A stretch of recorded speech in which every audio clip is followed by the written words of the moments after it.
プレゼンテッドバイトレジャー。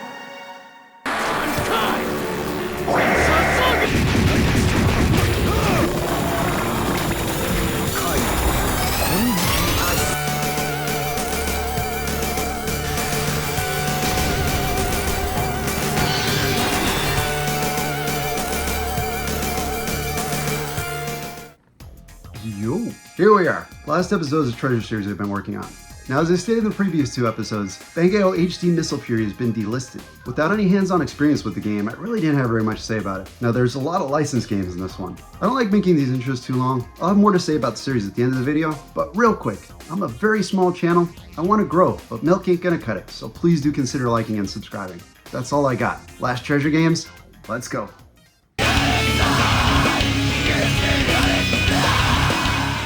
Bleach: The Blade of Fate was first released in Japan on January 26, 2006, next released in North America on October 9, 2007, then released in Australia on February 28, 2008, and in PAL territories on February 29, 2008.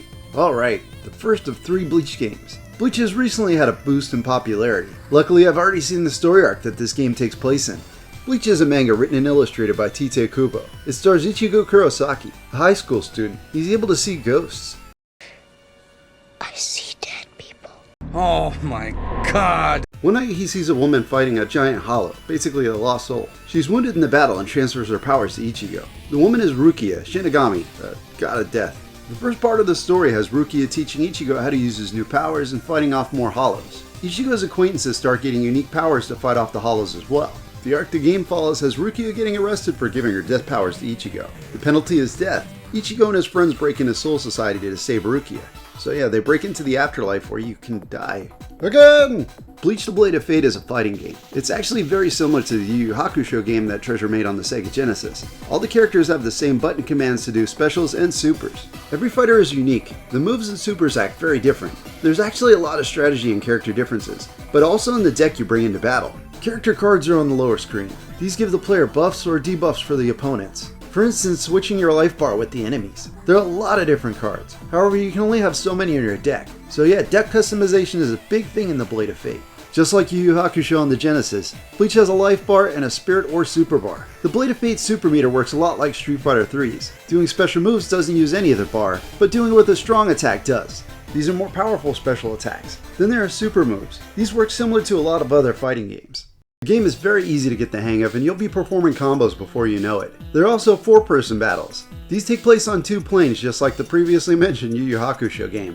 One thing about it though is that it's easy to accidentally fire super in the wrong direction. Fights are also 1 round so they are a bit long. Bleach: The Blade of Fate also has some different modes in it. Story, arcade, versus, training, challenges, deck building, and the shop. There's also a gallery with story scenes and sounds. Some of these modes give you money. You can use these to buy things like cards and character colors. Bleach: The Blade of Fate isn't a half bad fighter. I'm not sure how long it'll be before you get bored with this one though. If you can play it with someone else, I'm sure you'll get some fun out of it. It's worth a try though.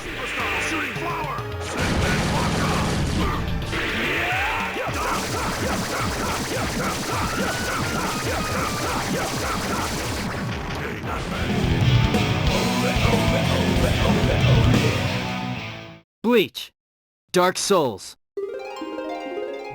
Real quick, Bleach: Dark Souls is actually very similar to the Blade of Fate, so I'm not going to be talking about this one for very long. Bleach: Dark Souls was first released in Japan on February 15, 2007, next released in North America on October 7, 2008, then released in PAL territories on March 6, 2009, and in Australia on March 12, 2009. This game came out 1 year after the Blade of Fate. Bleach: Dark Souls adds new characters, new moves for returning combatants, new battle options, and types. The game also has an original story set between the end of the Soul Society arc and the return to Earth. I got stuck so I couldn't get very far through the story, but it involves mod souls and hollows in Soul Society. The story has branches letting you choose who to battle next. Some of these character battles have keys to unlock the next fight. The story does add some special battles, like collecting candy while fighting and protecting an original character from a group of thugs. Dark Souls also has new cards. For story purposes, some characters were removed, but as I said earlier, there are new characters. Most of them are unlocked in the story mode. The layout on the lower screen is an improvement over the Blade of Fate. I had a lot of fun with this one. I'd say if you want to play a fighter on the DS, this is one to go with. Bleach: Dark Souls definitely has much more content than the Blade of Fate.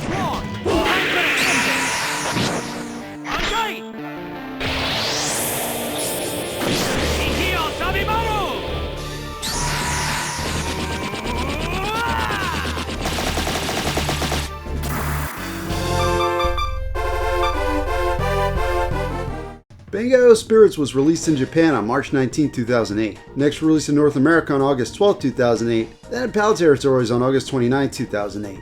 I really hate that I have to start this part of the video off by saying I don't get this game at all. I can't even get past the tutorial. This game doesn't seem to have a story mode. The characters that are in this are only in the tutorial. Bangai-O Spirits is a collection of stages. There are a variety in free play. You can also create your own stages. So from what I read about this game, your EX attacks are everything. From what I saw on different forums was that you have to spam your EX attack. The thing for me is that I constantly died before I could even figure out what was going on. This game is for the hardcore shooter fan, not a casual like me. I love the first Bangai-O on the Nintendo 64 and Dreamcast. I really can't stand this game. Some people swear by it though. Maybe it's something you'll like.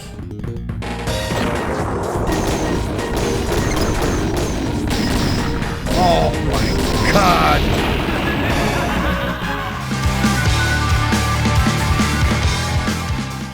Bleach vs Crusade.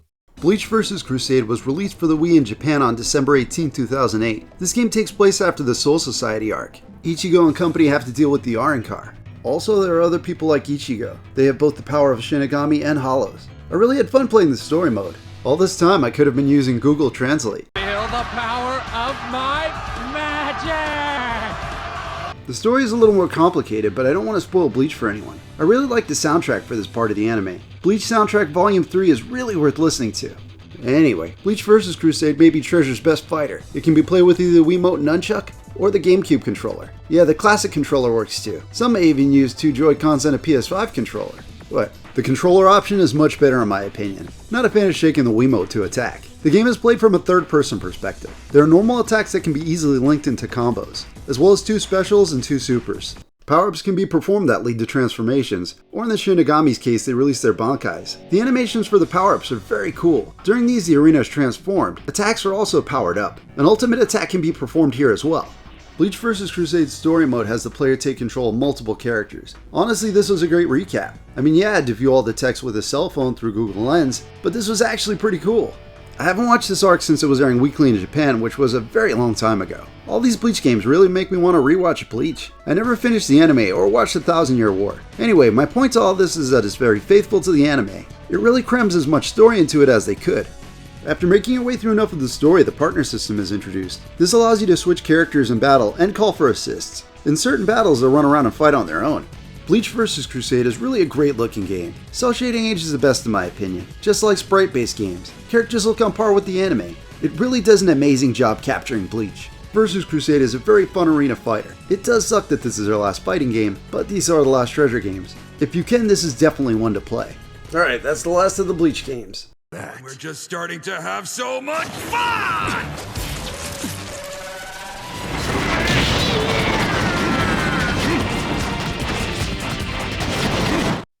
Bankai 金色足そぎ地図いけ文句は言わせね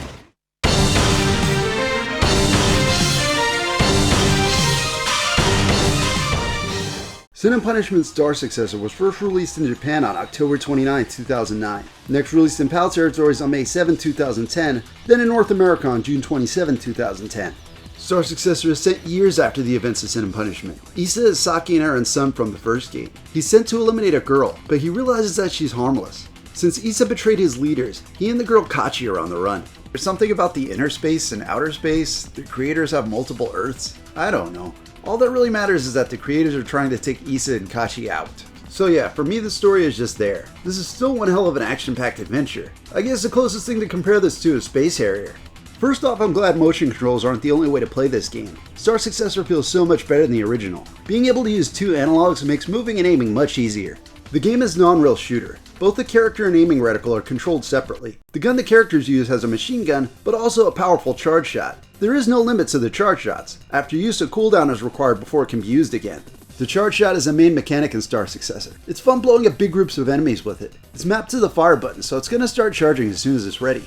There's also a melee attack that's necessary in boss battles. Star Successor has two players. Player 2 only controls a reticle, so they're more of a helper. Having that help is great though, because this game is hard. If you play the game on easy, it gives you a lot of health pickups. I played the game on normal and died a lot. While the set pieces were impressive for the Nintendo 64, Treasure was able to do so much more on the Wii. While I'm not really a fan of the character designs, I really do like the strange and unique enemies and bosses. At some points, enemies will barrage you with attacks, filling the screen. That's why the charge attack is so important. Giant bosses and sub-bosses have really crazy attacks too. Sin and Punishment Star Successor is a very fun gem on the Wii. It's got some great looking stages and enemies. Definitely play this game if you can.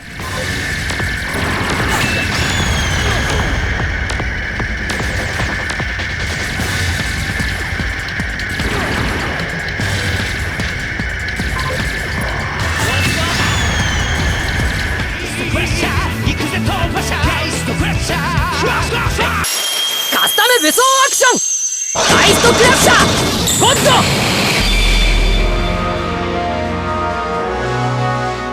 The final two releases for Treasure are Gaist Crusher and Gaist Crusher God. The second includes the first, but adds more story and makes some refinements to the gameplay. Since they're basically the same though, I'm just going to be talking about Gaist Crusher God. Gaist Crusher was released in Japan on December 5th, 2013. Gaist Crusher God was released on September 4th, 2014, also in Japan. Gaist Crusher is a cross-media franchise. An anime, a manga, and a game were all launched together. This was an attempt to have the next big hit in anime. The franchise was marketed towards elementary school-aged kids. I watched a couple episodes just to know what the series is about. A kid who gets a Gaist Crusher suit has power they've never seen before. Sound familiar? I don't know, I've never heard a story like that before in my life.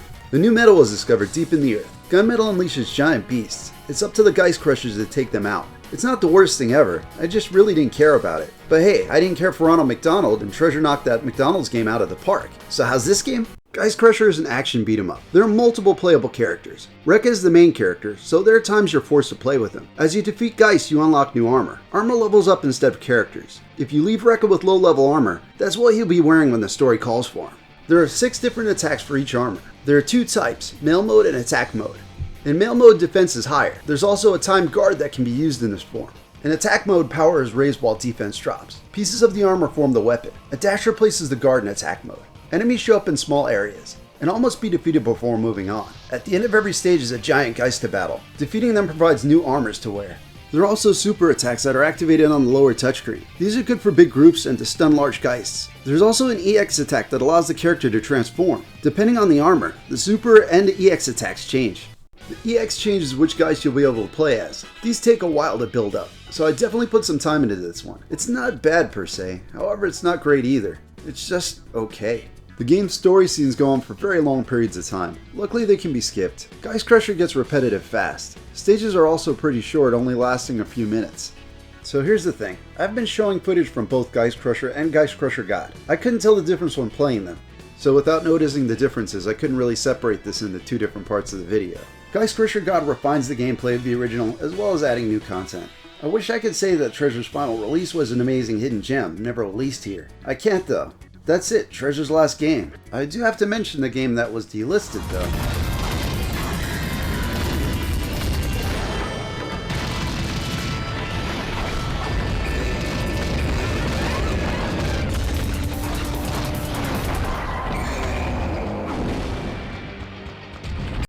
Bangai-O HD Missile Fury was released on May 4th, 2011 on Xbox Live Arcade. From the looks of it, it probably would have frustrated me as much as Bangai-O Spirits did.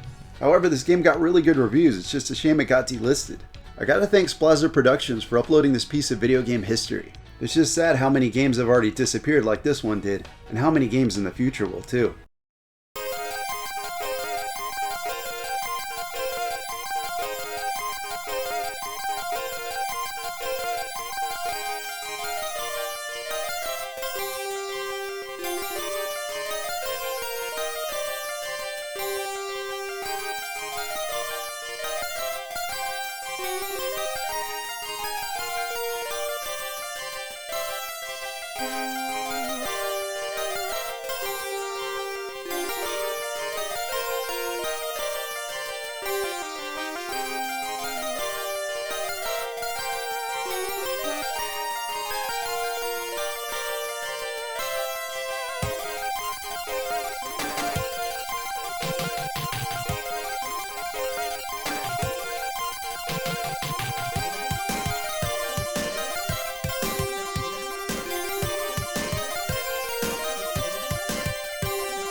Alright, that's all the treasure games. Now I've played all but one in an unreleased Tiny Toons game. When I was making the first episode, I wasn't planning on this being a series. It's just, as I was getting towards the end of the project, I really wanted to play Mischief Makers and Guardian Heroes. And then I started thinking about Astro Boy the Omega Factor and Ikaruga. So yeah, me wanting to play a lot of my favorite games again became a series. While working on this project, I've gotten to play a lot of games I've never played before, some I've never even heard of. So Treasure's actually still around. They've just been inactive since 2014. There was some news about a new game, but I haven't heard anything about that in a while. So as far as I know, this is it. Well, what's your favorite Treasure game? Or maybe you just want to tell me how much I suck at Bangai-O Spirits. Leave it in the comments below. Please like if you liked it. Please subscribe. Peace.